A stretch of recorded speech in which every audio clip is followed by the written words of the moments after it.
This is Jamie Drummond for Good Food Revolution. I'm here with Kerrie de Boisseau from Château Lavernette in Beaujolais. How are you today, madam? I am doing very well, thank you.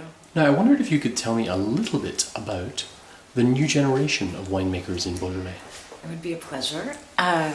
Beaujolais, it's a really dynamic region right now with a lot of potential, and the younger generation is really trying to put valor into their parcels. People are becoming more organic and more biodynamic, and really trying to express the terroir. We've gone away from commercial winemaking and using generic yeast like 71B, and we're really trying to show the vintage and put valor into our soils and our parcels of wines. We're using a lot of old wines, a lot of specific wines, and we do individual lots and individual cuvées rather than big blends. We're also using a lot less sulfur in our wines, and trying to do things as naturally as possible, as organically as possible, and just taking the time to do it right and show the potential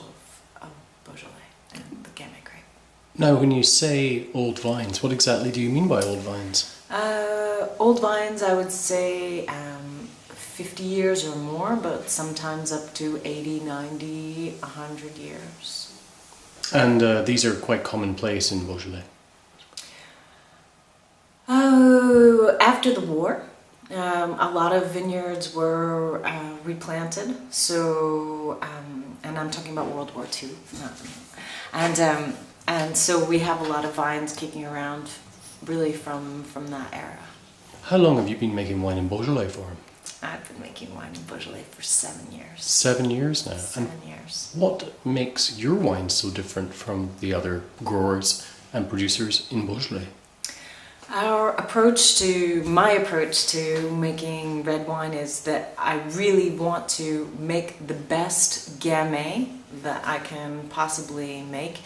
And because I'm not from Beaujolais, I didn't come with the restraint of having to make typical Beaujolais or think about what it means to be typical Beaujolais. I'm just trying to make the best red wine possible with the techniques that I've learned. When one thinks of Beaujolais, quite immediately, certain people's minds turn to carbonic maceration. And it's strange, I find it very strange, the way that carbonic maceration has been seen as being this evil boogeyman, this very, very bad thing. What are your thoughts on the whole carbonic maceration process?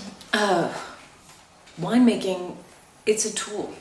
Winemaking is a tool to make wine. I don't think that you can generalize or stereotype. I think that Beaujolais in general and the reputation of Beaujolais has really been hampered by all the stereotypes that Beaujolais needs to be like this, Beaujolais needs to be like that. A Beaujolais that tastes like this has gone through carbonic maceration. Carbonic maceration, semi-carbonic maceration, or destemming, those are all just tools to make wine. And I think that when you know your parcel and you know your grapes and you know your vines, that you're going to use whatever tools you can to make the best wine possible in relation to that vintage. And the whole idea is to be expressive. What are your thoughts with regards to the use of oak in Beaujolais when making Beaujolais? Red wine is made with oak. It's a decision that you make. It's true that some people are really against, but those are the old timers. That's old school. I mean, it's passé. Again, the whole idea: not too much new oak, to valorize your parcel and to make it taste as best as you can, and to use what you have at hand.